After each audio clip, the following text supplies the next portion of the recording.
Welcome back. This is Aleph with Divorcee Cafe, and today we have Amie Jensen, and she is going to talk about real estate and equity and how to protect all your assets and stuff like that with divorce.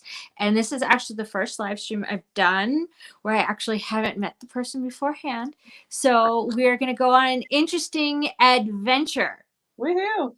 So, Amie, tell me about yourself and how you got into what you're doing and what sorts of cool stuff you have to share. Let's see. Well, first of all, thank you so much for having me on your show. It's so exciting. I always love to talk about this topic because, it's such a need. It So is a need. It is a need. I'm super happy to be here. And a little bit about me. I started in real estate in 2006. I started as a real estate assistant and did that for a couple years, and then got my license. I was a licensed assistant and then went out on my own in real estate in 2010, which Mm-hmm. I don't know if any of you have your history books, but it was kind of like the worst market in history where there were lots of foreclosures. A lot of realtors were jumping out of the market right when I was jumping in, and I tend to like a challenge and like to go a little bit against the grain, so it was perfect for me. Trial Um, by fire. Yes, exactly. I jumped in and really found my niche in helping kind of what I view as protecting people from the bully banks. There were a lot of people that probably shouldn't have been able to get loans at that time that were, kind of victims of predatory lending. And so a lot of those people were at risk of losing their homes. And I kind of jumped in and crafted some creative solutions to help them be able to stay while they could kind of rebuild. And I would be the spokesperson for the bank to negotiate and did a lot of what's called short sales, Uh-huh.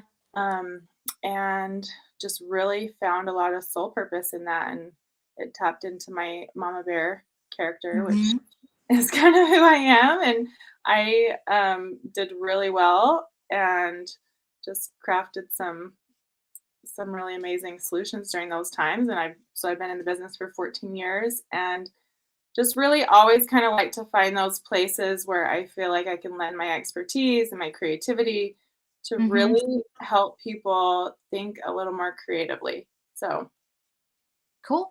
So in divorce, so you're a divorced mama too, right? yes, I have one daughter. I'm a single mom, been divorced. Actually, my divorce is what led me to go into real estate because before that, I owned a pretty successful retail business with my now ex-husband and Uh-huh. just had to do a new career path. So, Yeah, well, divorce does that. One of the things that I know, like I ended up keeping my home, and one of the things that people had told me after, I mean, one of the reasons why Divorcee Cafe came about is because, you don't know what you don't know when you go through divorce. And then when you second sight is always just like, wow, if I had known that. And one of the things that people had said that I wish that I had gotten with people before they signed their decree who had a house. Do you know what I mean? Because if we could phrase things in a certain way in the decree, so if you're going to stay in the house, how are you going to sell the house? How are you going to do your equity in the house and all of that stuff? A lot of mortgage and real estate people were like, I wish there was a way to get in front of people when they're in the divorce proceedings, because phrasing is important. As we all know, phrasing is super important with your decree, and you sign a document that affects the rest of your life, and I know that for me, I was a single mom and I had alimony for a short period of time because I chose not to take the full 10 years of alimony. I only had 5 years, and I had a kid with child support. Well, I still have her, she hasn't gone away, she's just in the other room. And people had said, if I had met you earlier, then we could have figured out a way for you to refinance and not have to go through the headache that you went through later on, by putting different phrases and stuff in your decree as far as your house. Do you have any suggestions as far as like if someone came to you and says, and I haven't told my ex yet, but I'm thinking about, divorce, and we have a house and I want to keep the house or I want to sell the house, like like, do you have advice of how they should go about phrasing that, or what they should be looking for to have put into their decree regarding their home? Yeah, so, that's what makes divorce really hard is no one, when you get married, prepares you for how to get divorced optimally, and there's really, you know, no one out there. I remember when I got divorced, I felt like I was on an island. I actually didn't Uh-huh. know any single parents and didn't even really know any divorced people, and I just had to go at it alone and figure out alone. It's really intimidating. So, I would actually suggest that even when you're getting to that point, Mhm. um, to reach out to a realtor who specializes in divorce that can kind of help you look at it from a bird's eye view and kind of help flesh out all different kinds of scenarios because um, we get really tunnel visioned when we're in that place. And especially as women, like Mhm. unfortunately in our society, women have a lot of, I call it like Disney programming. And Uh-huh. so it's really difficult when you're a woman in those situations to really think clearly and focus on your assets and your future and your stability and your foundation because you're so enmeshed in the emotion and the tumultuous and your fairy tale crashing. And so it requires sometimes a separate person who can help you really objectively and kind of flesh through different scenarios. There's not ever just two options. Like No. ways to get really, really creative. And that's kind of why I'm in this space is to help people see some really creative options to avoid the house divided, the pitfalls, the Grand Canyon chasms of destruction, and really rise above the emotion, be able to think through your future a little bit. It tends to be a lot of people that one side or the other is usually like, I just walked away, da da da da. I just gave him or her everything because they don't want Mhm. to deal with the They emotional. just wanna be done. Yeah, and I'm here to say, like, taking that approach will, like, sometimes just really not serve you in the future. There's ways to be done and still be smart and to Right. protect your assets because, um, unfortunately, in our society, this is how I look at it. And this is kind of why I feel like I'm trying to revolutionize real estate because our foundation and our biggest assets, our biggest purchases of our lives, where you build the most equity and are in these positions, are based on this framework of romantic love, which is to me the most unstable kind of love in our Mhm. world, right? Like, so you have to really separate the two and be able to be really strategic. And if you're willing to take that time and put in that energy at that place, you can save yourself so many years of nightmares and having to like start completely over. And it doesn't Mhm. have to be so ugly and it doesn't have to be so scary.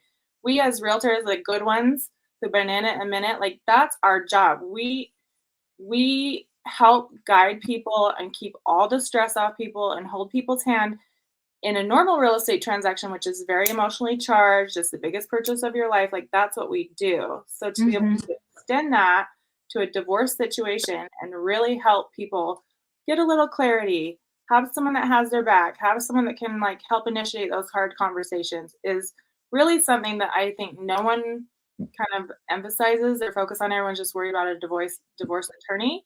Mhm. But, like, I, do even just hourly consulting to help coach people through all different scenarios, all different strategies. Here's what this would look like. Here's what the numbers look like. Here's what this look like. Here's what, just to Because there's so many ways you can do it. I mean, I think, we're in Utah, and I think, when people get divorced, usually, like, I hear all the time, well, I want him, I want the home, and I want him to continue to pay the mortgage, and I want alimony, and I want child support. I want all the things because I'm the mom.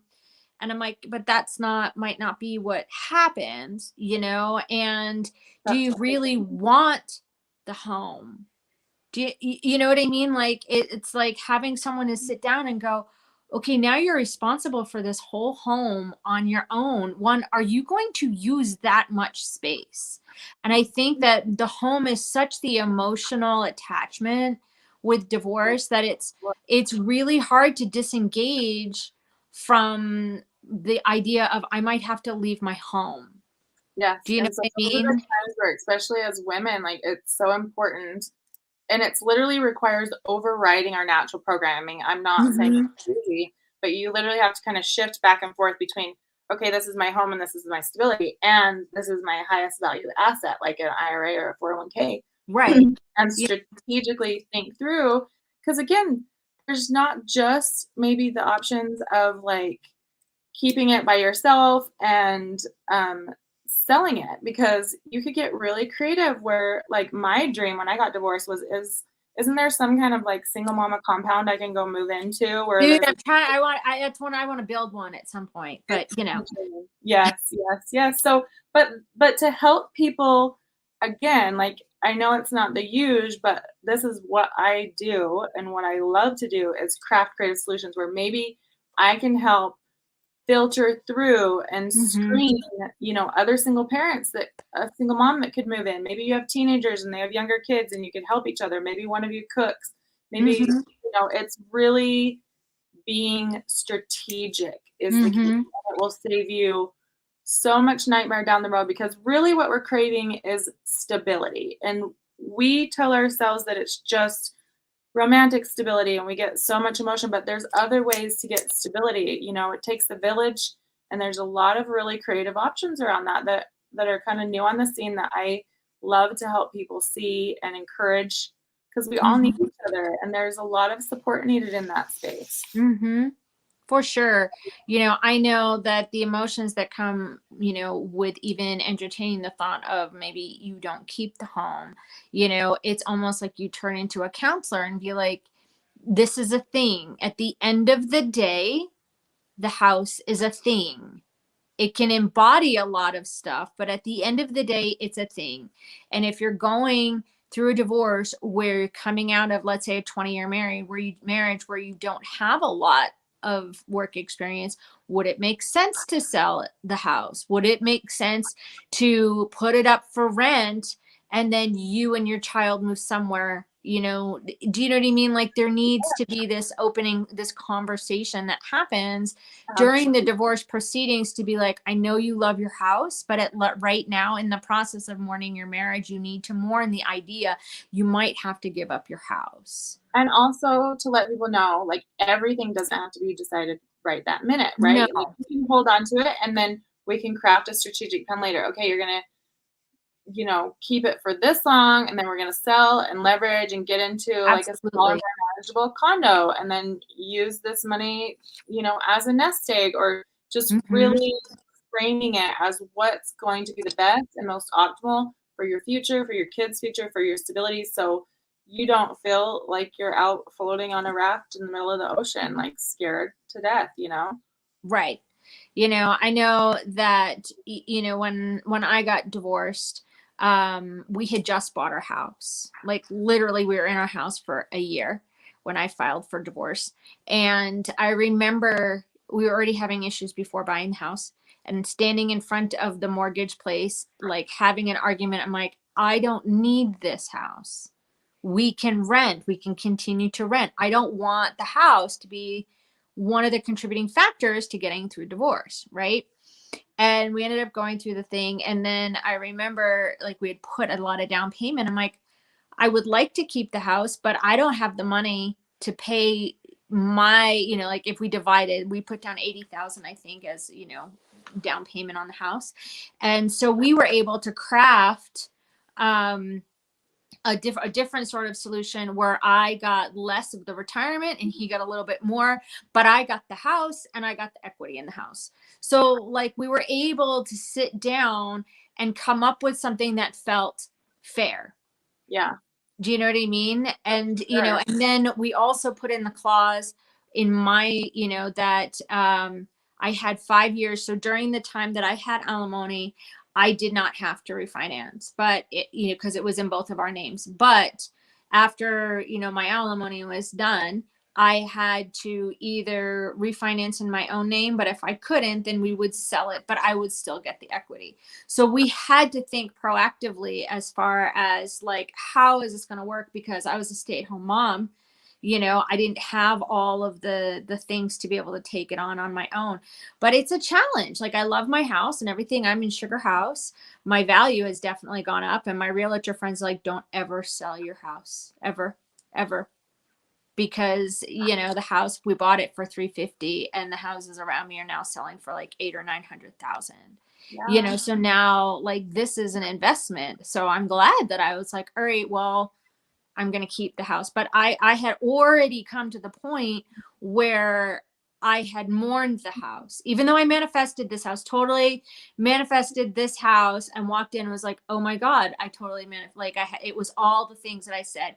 But I said, you know what? I would much rather get rid of the house and move out if that was the most stabilizing factor for me and Mina. Like, I had already like come to that conclusion and mourned it, and then was able to make a rational decision, you Yeah. know?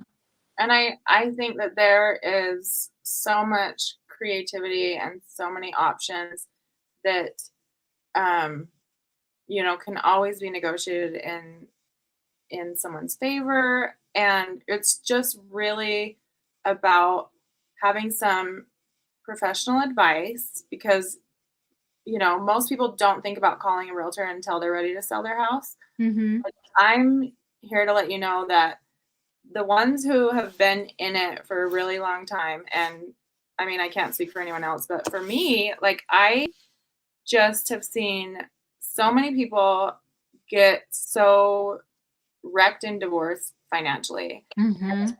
just awful. And there's so many creative ways where I think even sometimes um being able to shift how you look at your former partner and Right. just looking at them as like, okay, we're shifting this to a temporary stability partnership where you're not blowing up your assets and destroying your future because you're so emotionally volatile. And I know when you're in it, it's so hard. But Right. like, I love to coach people through those situations and thinking through really creative solutions. Like I said, where, you could have two other single moms move in, not even as roommates. I mean, roommates is an option, but you could Mhm.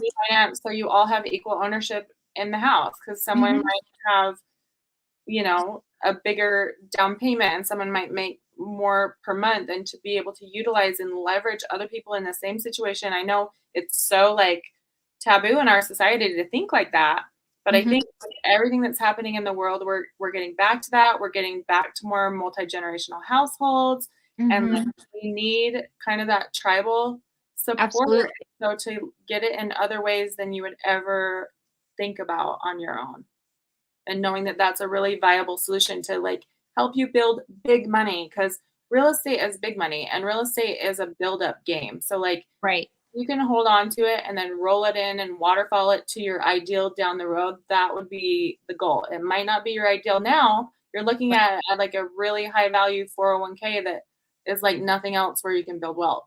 Right. Right. So people need to just, especially women, like I said, this is such a requirement and something that I've helped so many of my friends and single mom friends be able to do these purchases on their own and make big equity. Like, my best friend, I helped her buy a foreclosure that met all of her needs, and within 3 years, she was at six figures of equity in like a market that wasn't as crazy as this. And then, sometimes what happens with that is because we as women are not necessarily taught to build and build foundation and build stability the same way that men are. A lot Mhm. of times women will kind of like find different ways to like give that away, or let that slip through their fingers because they get into Mhm. a relationship and then he moves in, and like, it's just about educating women Mhm. and empowering women is one of the main reasons I'm doing this. Mhm.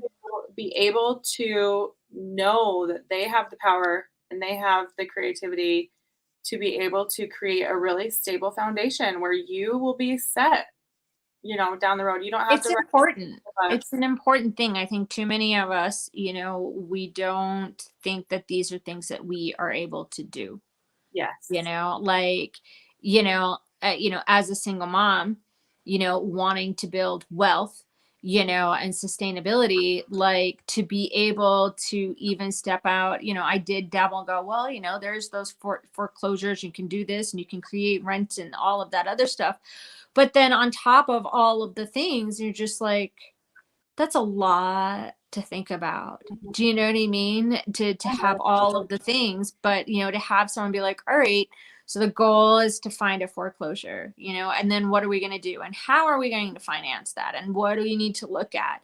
To have someone who's already done that would make the process so much easier. I mean, maybe we do a live stream coming up on for single parents who want to dabble into some, purchasing foreclosures for monetary value for like rents and stuff like that. But see, what I'm speaking on even more than that, because that can be really overwhelming and it's like its whole other Yeah, thing. What totally. I'm saying is one of the things that people don't really think through that I think makes me stand out as the way that I do real estate is any purchase that anyone makes, that any of my clients make, Right. I ensure that they're making the most equity bang for their buck. So, like, she bought a foreclosure not as an investment. It was like a really cute remodeled townhouse that met all her needs for bedrooms and baths and location. Right. I just had to kind of help stretch her creativity that, you know, like it didn't meet every dream thing on her list because Uh-huh. that's what women tend to be real estate is they just Right. want, the champagne. They want all the things. Right. And you have to reframe to look at it as real estate is a build-up game. Investing in real estate is a build-up game. So it's this crossover of home and happiness and all the pretty things Mm-hmm. and getting maximum equity bang for your buck. Like they don't Mm-hmm. have to be separate. You don't have to just like live in a place where you want to live and then this real estate investing is on the side. Like Right. that's where I make the worlds combine and Uh-huh. that's my favorite thing to do is teaching people and educating people about how to maximize the equity no matter what their situation, no Uh-huh. matter what their moves, like thinking through it like a boss and not uh, hurting your future self by being so in your emotions. Right. Totally true. So if you were to have like a couple of takeaways where people said, I'm going to get out my piece of paper and a pen and I write some things down so that I can go forth and do some of these things, what would be a couple of takeaways that you would want some of these either women thinking about divorce or people thinking about divorce or in the middle of the process or even on the other side, to think about where their home is or their real estate or whatever, just to be like, oh, I can do that. Like that, these are easy little things that I can do or check on right now. Well, first of all, I would like to say don't just consider a romantic relationship for the only way to get property and to buy property with only a boyfriend or a fiance or Mm-hmm. a husband because men tend to think about this concept a little easier than women. Like men will go buy a house with their cousin or their friend and you know what I mean? Like look at it as an investment. Women are like so nervous and scared to do that. And I don't know why, Mm-hmm. because it if if you do it strategically, like I like to call it like a short-term real estate investment partnership. So you kind of have Mm-hmm. a 3 to 5 year game plan with exit strategies at all the points, and you kind of like almost craft a contract and look at it like a business. And it's still your property, it's still your home, it's still your warm fuzzies. But in the process, I mean, if you could buy a property with another single mom who's really screened or like a friend and just have that short term. It's not your everything. It's not your fairy tale. It's not your magic It's your land. for now. It's your Yeah, for now. it's here for now and it's going to give you a bigger return on your investment than any 401k, any IRA, any investment option out there. And so when you do choose to wrap up that term, 3 to 5 years, you're going to walk away with bank. And then guess what? You can go get what you want, where you want, and move your man in or whatever you need to do. But like Mm-hmm. the other thing I see often is women in good equity positions, women that have gotten property in the house, and then they like start dating someone who's freshly kind of out of a divorce or kind of a broken man, let him move Mm-hmm. in, and then they just kind of it's weird because your heart and your nurturing takes over your protect my asset. And so Uh-huh. that alone I've seen really convolute a lot of women's situation. And it's understandable because we want that protection. We want that, you know, Mhm. presence and safety, but I'm here to let you know, like, there's other ways to get that, and Mhm. until you're in a really stable relationship, even if you are in a really stable relationship, considering buying a property with your romantic partner, I also think that should be like a separate agreement. Like, this is a short term real estate investment partnership separate from our relationship, and get Mhm. really clear because it will actually help your relationship anyway. It'll help free up all that emotional energy and mental space and like Right. crafting. It's almost like in the same kind of family as the prenup, which I know has such a negative connotation, but it's not. It's getting all that off your mental weight. So all these things aren't impacting your relationship. It's already pre-solved. Mhm. You solved for all the potential pitfalls, and it's really a way to stay in the big girl money. Right. And we're not really taught to do that as women. And I'm here to really change that and help empower single moms, especially that you can like hold on to it. You don't have to give it up. Also, Mhm. like just understanding, like I said, real estate's a build up game. Even if you're just in it to be an investor, I mean, they'll start by some piece of crap, $30,000 property in some obscure area, right? And then they Uh-huh.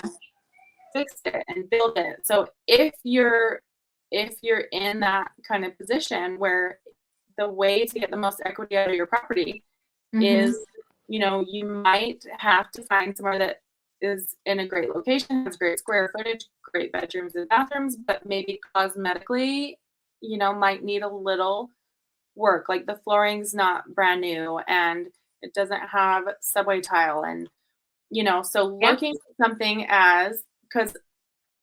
looking at something as, okay, what could I put in to fix this aesthetically? Right. It's going to attract more sellability from buyers, which equates to more value. Whereas if you just buy something that's perfect, perfect, perfect when you move in, then the only thing dictating your value is time Yeah. that goes on. So it's always better, I suggest, you could um, do a little project with your tax return or just do little cute Mhm. cosmetic things. I mean, I know a lot of single moms don't want to take that on, but if you're really ambitious, then that's a Mhm. really good way to like build your equity. Yeah, for sure. Very cool. So tell people how to get in touch with you so that if they want to have a session or to be able to pick your brains, tell all your info, lady, so people can find you. Yeah, so I'm a licensed realtor here in the state of Utah, and then I've recently actually opened up to out of state clients for consulting on this very topic. So I do consulting. They can reach out to me on Facebook, Amie Jensen, AMIEJENSEN. My business fake Facebook page, which doesn't get as much love as it should, is Amie Jensen Homes. And then on Instagram, I'm solution underscore based underscore Amie, AMIE. My email's solution based Amie at Gmail with no underscores. And yeah, I would love to really help anybody. This is my passion. I really want to see women empowered and get ahead and be able to like, make that big money and hold on to that big money and not get destroyed in their Mhm. emotions and let their emotions destroy their future self and future positioning. That's awesome. Thank you so much for coming and playing today. You're so welcome. Thank you for having me. It Yeah, was anytime. a We'll chat conversation. soon. We'll set up a few different things on different topics and we'll Yeah, come. I would love that. That would be super fun. Cool. Well, you take Yay. care. Awesome. Thank you so much. All right. Bye. You're a goddess. Thank you for all you do. Oh, anytime. Okay, bye bye. Bye.